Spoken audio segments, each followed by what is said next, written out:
working on the 123 today. The coolant was looking nasty. I basically drained it from the plug under the radiator. I drained it twice already.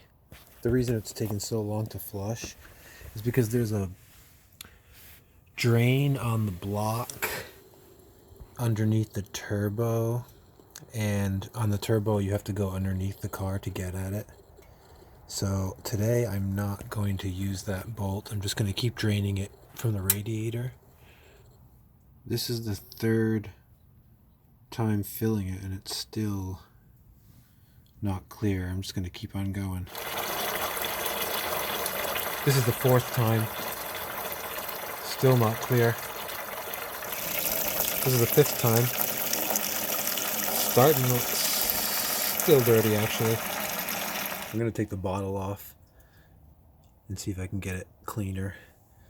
There's some gunk stains down there. Let's see how this turns out. So I scrubbed it with various things. Dishwashing liquid, some Ajax, and some bleach spray. There we go. I scrubbed it for about half an hour. I let it soak for about half hour. It's not perfect, but it looks a lot better. Now I'm going to refill the system.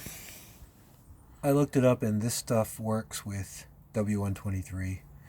It's the GO5 phosphate free.